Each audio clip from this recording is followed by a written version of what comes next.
Bulan Juni ini, tepat di tahun 2021, angka terinfeksi COVID terus meningkat. Angka ini membuat kita harus siap sedia menghadapi tantangan yang semakin besar. Apa yang bisa kita lakukan untuk bisa menghadapi tantangan tersebut? Dalam sesi kali ini, kita akan menjawabnya dengan menggunakan RSCM. R yaitu respon. Bagaimana kita merespon kondisi saat ini? Tentunya respon yang terbaik. Mulai dari 3 tahapan, yaitu menerima, mengolah, dan melihat peluang yang ada. Respon pertama adalah bagaimana kita dapat menerima kondisi yang ada. Kita pelajari bagaimana dampak, bagaimana gejala, atau bagaimana pola yang terjadi saat ini. Yang kedua adalah mengolah atau mengelola dari pandemik saat ini. Bagaimana kita mengolah data-data, apa saja yang diperlukan, bagaimana kita menganalisanya, sehingga kita dapat masuk ke dalam tahapan ketiga, bagaimana kita merespon untuk melihat peluang yang ada. Tentunya berbicara peluang, berbicaranya adalah bagaimana kita melihat pergeseran konsumen kita saat ini, melihat kebutuhan klien kita saat ini. Dengan melihat kebutuhan tersebut, kita bisa melihat peluang yang ada. Yang kedua adalah silaturahim. Silaturahim di sini bukan harus fisik, tapi silaturahim di sini menggunakan media digital. Saat ini, jika saya ingin ke Inggris, dengan mudah hanya membuka laptop.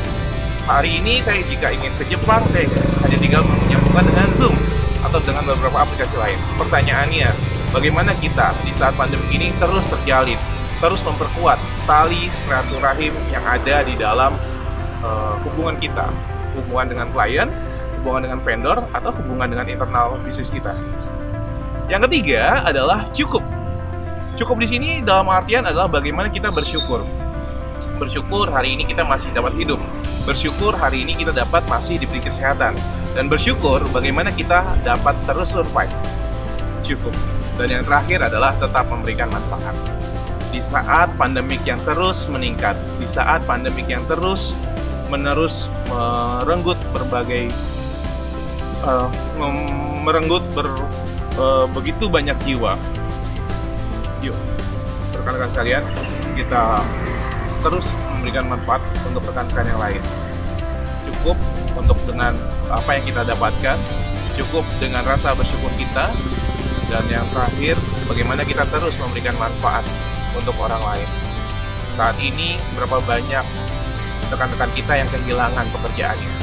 Saat ini, berapa banyak pengusaha yang harus bangkrut gulung tikar karena memang sudah tidak ada pasar di dalamnya. Saat ini, berapa banyak juga rekan-rekan kita yang mungkin merasakan memberikan manfaat untuk orang sekitar.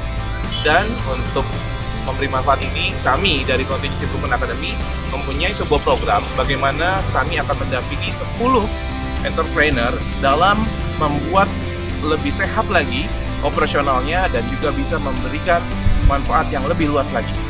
Untuk itu, yuk silakan 10 kesempatan ini kami berikan secara terbatas, dan silakan bagi rekan-rekan yang berminat untuk mencantumkan alamat email di kolom komentar dan juga menghubungi kami melalui kontak yang ada di dalam detail dalam video kali ini. Sekian, terima kasih dari saya Aditya Nugraha, founder Contingency Improvement Academy. Ingat, meningkatnya pandemik hadapi dengan RSCM. Respon yang baik, silaturahim tetap terjaga, cukup dan terus bersyukur, dan yang terakhir adalah terus memberikan manfaat. Ingat RSCM, ingatnya bagaimana kita menghadapi tantangan di saat pandemi.